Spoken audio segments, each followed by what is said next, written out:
The influence of the spheres is commonly known to many of us. You need only go out to the ocean to see the impact or the effect of the moon on the waves, as well as on the cycles of many human beings in our universe, so to speak. The influence of the spheres is something that's been known for astrologers since antiquity.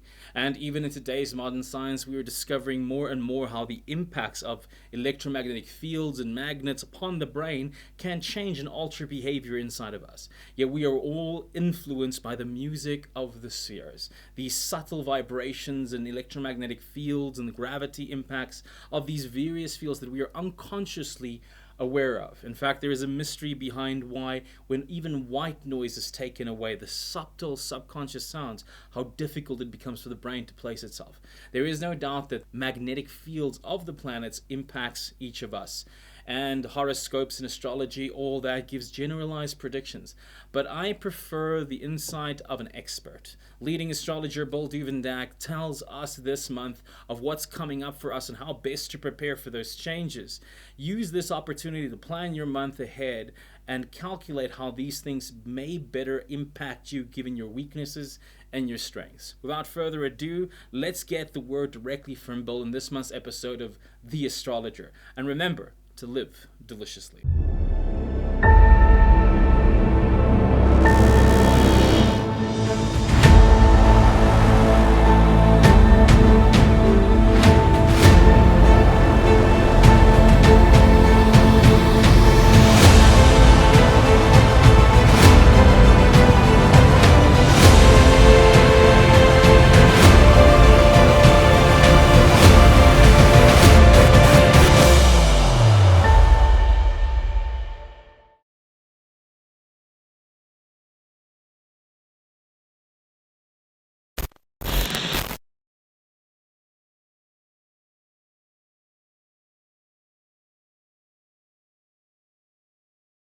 Hi everyone, Bill Duvendack here with the astrological preview video for November 2021.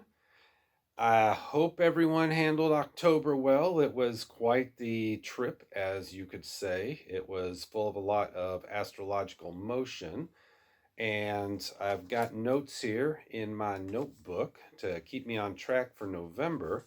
Some of you may notice that it's a different kind of notebook. It's a left-hander's notebook because those work. And being left-handed, it's nice finding things that are appropriate. So, little plug for left-handed notebooks and a little shout out to left-handers everywhere. What does this have to do with November? Absolutely not a goddamn thing. It's just fun. Anyway, let's talk about November. So, for the first week, we've got a fixed sign T square. Now, if you're not familiar with astrology, let me clarify what that is. A fixed sign T square is when there are three planets in fixed signs and they're all making 90-degree angles to each other. In astrology, the 90-degree angles represent challenges and growth opportunities and problems that can come up. So, what we've got here then is a lot of tension and pressure starting off the first week in November.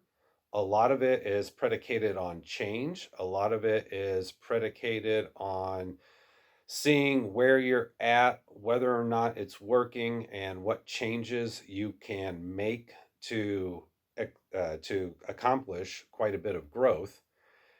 In esoteric astrology, this is known as the cross of the disciple, and therein lies a very powerful esoteric teaching. Now, when I say the word disciple, some of you may think of the band Disciple. Others of you may think of like the disciples of Jesus or being a disciple of someone's teaching. So, on one hand, yes, this is a good time to work with your spirituality, especially using the wisdom and the teachings from your favorite spiritual leaders and inspirers over the years. But you can be a disciple to an idea.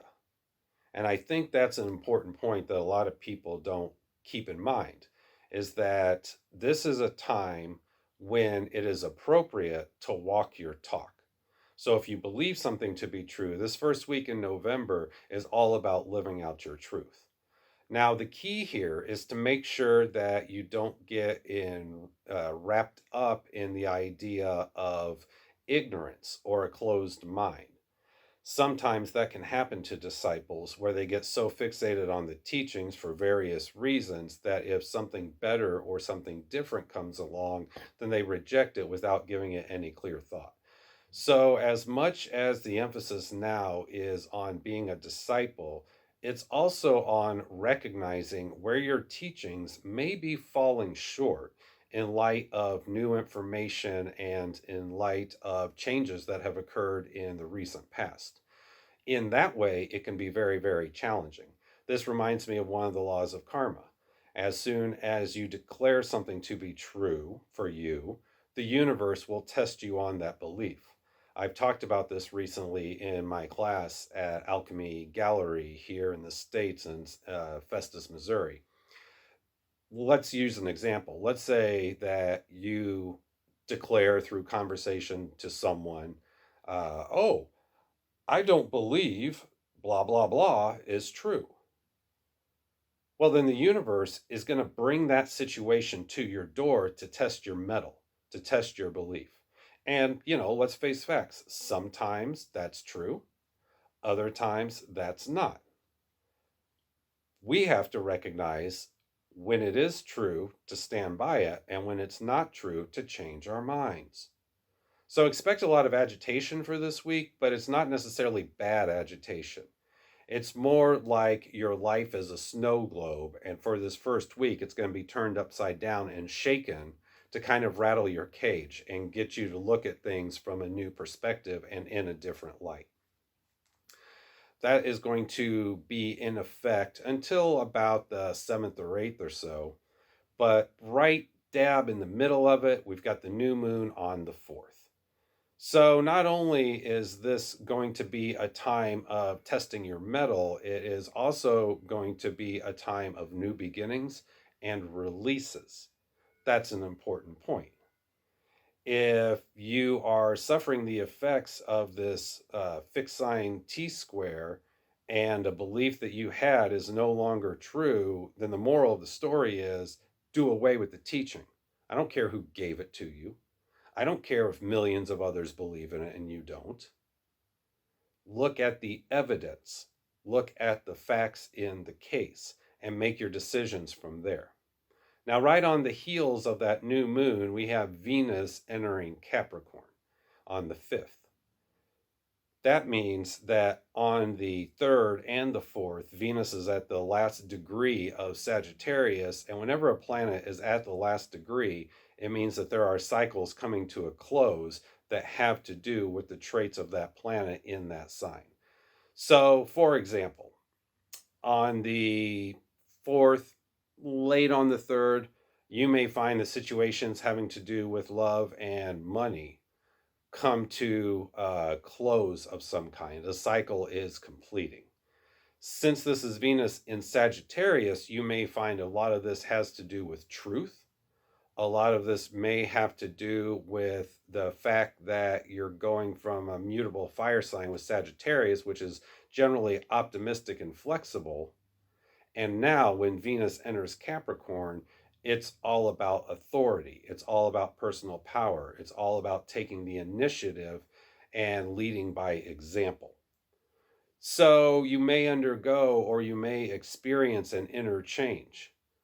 That change would be based around, on one hand, feeling optimistic and positive about things. Then, when something comes up to your attention with Venus in the last degree of Sagittarius, then the emphasis is on, okay, this cycle is ending. What do you do about it? Do you throw your hands in the air and surrender, or do you take charge of the situation? The actual correct answer here is to take charge of the situation. And sometimes taking charge means walking away and ending it, but it's better that you are in the driver's seat of that rather than someone else forcing that upon you. Now, keep in mind, the new moon is on the 4th, Venus enters Capricorn on the 5th. On the 6th, Mars and Mercury are conjunct or blended together in Scorpio, and that's going to last through the 12th. So between the 4th and the 6th, we've got the emphasis on new beginnings with the full moons and releases and letting things go. Then it shifts to Venus and Mars and Mercury. So it's all about being proactive and communicative when it comes to love, when it comes to money, when it comes to taking control of your own destiny and your own fate. Now, on the heels of that, on the 12th, Venus squares Chiron. A square are challenges and growth opportunities, so you can see how that ties into the fixed sign T square of this first week. Venus is the planet of love and money, to keep it short, and Chiron is the planet of the wound or the wounded healer. So around the 12th, basically the late 11th through the 14th or so, you may find challenges that come up in your romantic relationships. You might find challenges that come up when it comes to money that you get through the job or through the career. And those challenges are all about triggering your wounds. So something comes along, it hits you right in the feels, as the cool kids say, and you realize quickly that your reaction to it is based on a wound you already have. So before reacting, stop, breathe, think, then decide how you want to go. See, it's always a little sticky when Chiron's involved, because Chiron says, oh, that triggered you? Look within. That's the key. Generally, if something triggers you, it's actually triggering a wound inside. It's not anything that has to do with the external, except the external was the trigger. So the 12th through the 14th, watch for your own unhealed wounds to be triggered by Venus squaring Chiron, but instead of turning a blind eye to it, now is the time to actually enact some healing, do something about it, change your perspective, change your attitude towards it, change how you are going to put it into practice and into play in your daily life.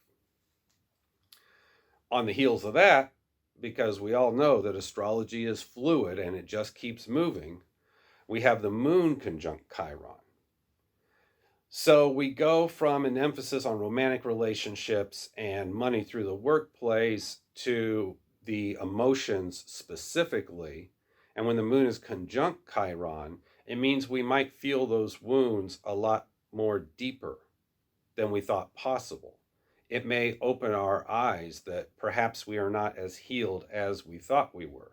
Or it could be an old situation coming back up that is all based on us demonstrating how much we are healing. So it gets kind of sticky. We've got the Mars-Mercury conjunction in Scorpio through the 12th. Then it goes into the Venus square Chiron through the 14th. And then on the heels of that is the Moon conjunct Chiron. So basically through the 6th through the 15th, it's going to be a time of wounds getting triggered. It's going to be a time of healing. It's going to be a time of demonstrating that we have grown. You know, this reminds me of something I've noticed over the last few years, and that is you see someone that you haven't seen in a long time. You start talking, and through the conversation, they say, well, I don't know what's going on. I'm the same as I've always been. When I was younger, I was kind of proud of that.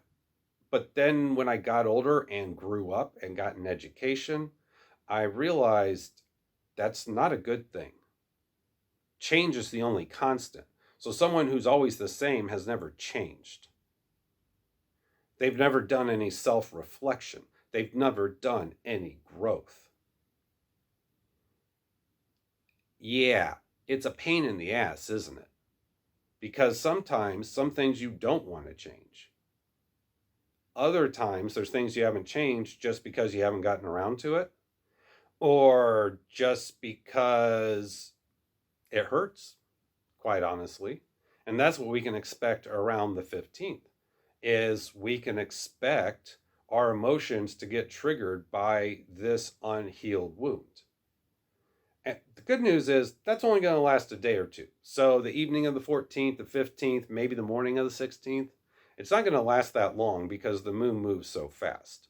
But you can see how it tips the scales with what we've been talking about, with the month starting off with the fixed sign T square, then the squares to Venus and Chiron. So the first 2 weeks of November, to recap and remind us where we're at, is all about getting triggered, but also all about our inner alchemy. How do we change once we see we've been triggered? Or maybe our awareness is drawn to something that we thought was healed, and now we see that it's not. Humility is a good way to proceed. And then guess what?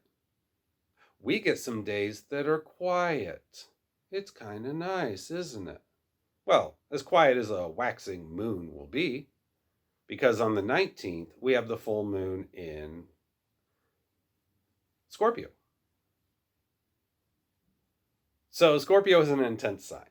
Scorpio is a secretive sign. Scorpio is the most occult sign of the zodiac. Scorpio is all about shared resources. So with this full moon, we know the energy in the air is going to be heightened. It's going to be a little bit stronger than normal. And that energy is going to be the energy of intensity. That energy is going to be the energy of remembering the fourth power of the Sphinx, which is all about silence and to conceal what we're doing. Now, this may have to do with shared resources too. So you may find that if you share, say, a checking account with someone, that there are some problems with it. And they're not serious problems, but they're enough to draw your attention to it and make you reassess and reevaluate what's really going on. We get a little bit more silence there for a few days until the 22nd, when the sun moves into Sagittarius. So, of course, like we were talking about with Venus, when the sun is at the last degree of Scorpio on the 21st, it could be a more challenging day. So the 19th with the full moon may seem like a singleton, but right on the heels of it is a little shakeup in the overall direction of things. Sun entering Sagittarius is a very powerful ingress. Sagittarius is a fire sign. The sun is a fire planet. So it's going to be fairly dynamic. It's going to be a time when you may feel like speaking your truth.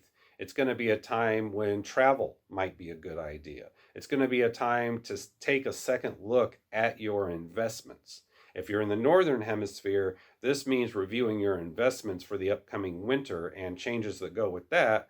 If you're in the Southern Hemisphere, this energy could produce a lot of optimism about what's coming up. The travel would still be true, as would the investments, but Sagittarius is generally known as one of the more optimistic signs in the zodiac. And once the sun enters it on the 22nd, you might find that you have a second gust of wind in your sails. You may find that areas that you were tired of dealing with, now you've got the energy to deal with it. Sagittarius is also a single sign. The symbol is basically an arrow nocked. And I point this out because it means duplicity, and anything that has more of a scattered feel to it is not the way to proceed. So this is a good time to come down on one side of the fence or other on various topics and various situations that are going on in your life. There's no waffling anymore. There's none of this idea of, well, I can do it this way and I can do it that way. No, there's no emphasis on talking out of both sides of your mouth, as another phrase goes. Now's the time to pick a direction and go, and devil may care. So when the sun moves into Sagittarius, be ready to grab that vibe. Be ready to surf that energetic wave. A couple days later, we have the moon opposite Pluto. That's happening on the 24th. So, of course, you may feel it late in the 23rd and even up to early on the 25th. The moon is emotions. The moon represents our daily life and our approach to it. Pluto is the planet of transformation. Pluto is the planet of personal power. Pluto is the planet of finding the treasure in the underworld. So when you have the moon opposing Pluto, there's a certain stress and tension that's put on all of those things. So if you're guilty of self-sabotage, watch out during this time period because you may end up self-sabotaging again. If you don't have a background in self-sabotage, then one of the things this is saying is to make sure that you don't rush through things because the potential for accidents is there.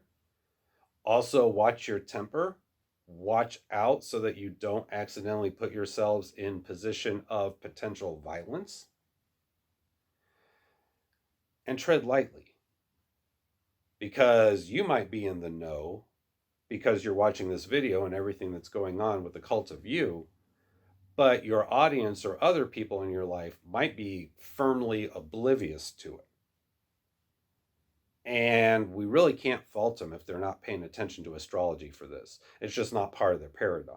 Now, should they be paying attention to astrology? Well, this astrologer says, of course, but it's not everybody's cup of tea. Not everybody works with science, as recent history in the last couple of years has proven. So tread lightly on the 24th, and this is compounded by what happens on the 25th. Right on the heels of that moon Pluto opposition on the 24th, the moon then moves into an opposition with Saturn. Saturn is a planet of lessons, limitations, karma, stability, foundations, long-term growth, but also the feelings of restriction. Yeah, you can see how Saturn and Pluto are very similarly related. Because when you have the moon opposing Saturn, it's saying that your emotions may get the best of you and may cause you to do immature things rather than mature things. Your emotions may cause you to throw out a lot of the hard work that is more Saturnine in general. So on the 25th, you go from potentially explosive situations on the 24th into ones where karma comes back around and puts you in your place. And nobody likes that. It's better to be proactive rather than reactive, as I say in my Temple 418 service every week. And this 2 or 3 day window really drives the point home regarding emotional control because the moon is the common factor of those two planets. So if you're an empath, watch your back during those few days. You'll be picking up on other people's garbage and thinking it's yours. If you're not an empath, the lessons here still have to do with growth. They still have to do with growing up. They still have to do with seeing that sometimes you want to take the short-term loss for the long-term gain. Now, also on that day, we have Mercury conjunct the Sun. And that aspect stays in effect through the early part of December. Mercury is the planet of communication and adaptability and alchemy, and the Sun is the sun, shining our best and our brightest. So when they're conjunct, it's saying now is a good time to practice personal communication. Now is a good time to take all of that enthusiasm that has come about from the sun entering Sagittarius and applying it in alchemical ways to change things in your life from lemons to lemonade. Isn't that a trip? Now, if you're into ritual magic, this is a great time to do any kind of mercurial working.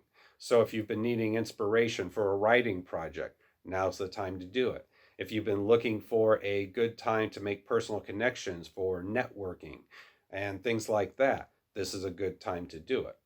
Now, keep in mind, though, that Mercury is also the patron planet and the patron god, through extension, of liars and thieves.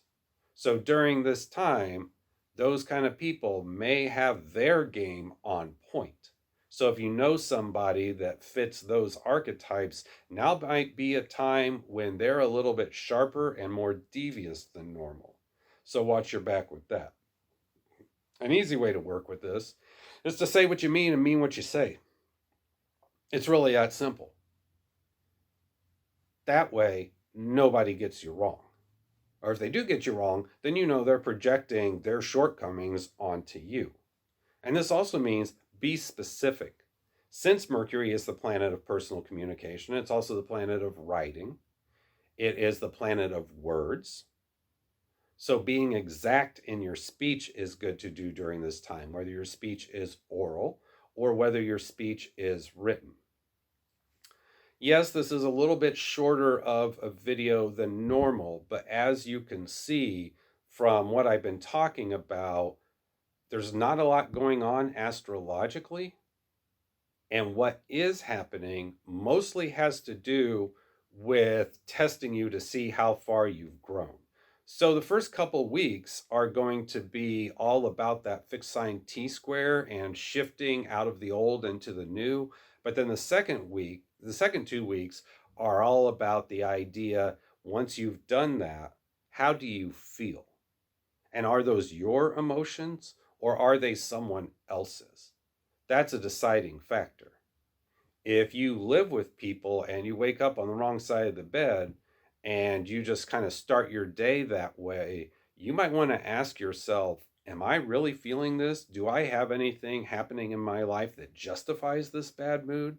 And if you look around and you say no, well, then you're probably picking up the unsorted or out of sorts emotions from others. And they don't know they're doing it. They're just going through their life. They don't necessarily understand how energy works. Being empathic or being sensitive to energy means we oftentimes pick it up before them, and that can put us in an awkward position. So no matter what your astrological sign is, I encourage you this month to review when possibilities come up. See if there's a better way to do things. I'm a huge fan of work smarter, not harder. Embrace the new. And then once you've embraced the new, be comfortable with your decisions. Be able to look yourself in the mirror and say, I created this. Granted, there's going to be some things that you might not have created, but they have happened to cause you to change. And the further we get into November, the more this idea of change is driven home. Anyway, that's it for this month. November, Neptune. Well, yeah, Neptune too. November is going to be one of those months that could go either way depending on who you are. It could go very smooth or it could be highly traumatic. And to be blunt about it, the more fixed and set you are in your ways, the more traumatic it's going to be. So if you're pretty laid back, you're pretty go with the flow, you're pretty open to the new, and you'll evaluate things before you make changes or decide to stay the same, this is going to be a month that you're going to find a lot of forward motion. But if you're one of those people that wants to cling to the past, even though the past is outdated and in a lot of cases detrimental, this month's going to hurt. And it should. Because the only constant is change. So to hold on things that are outdated is slowing down the process and the evolution of the entire species. And I don't know about you, but I'm a little tired of people en masse or individually trying to drag other groups of people back to the way things were rather than embracing the new. I hope this makes sense. As always, you know how to reach myself or Adam Knox with the Cult of You and the good stuff we got going on there. Of course, monthly horoscopes are up on the 418ascendant.com website. The daily horoscopes are on Facebook and Instagram and Twitter, and all kinds of fun stuff is rolling out. So until we chat again, may we all receive blessings of good health and prosperity as we move 1 month closer to the end of the calendar year. I've always felt a little different, a little uneasy between regular folk, a bit of a dreamer, a lost cause, a little non-ordinary, some would say. I think I've always just been this way. My mother said I was special, my father thought I should be feared. But I knew that witchcraft coursed through my veins the first time I tasted the lips of the goddess inside the rain. Yes, I'm a witch, it's true.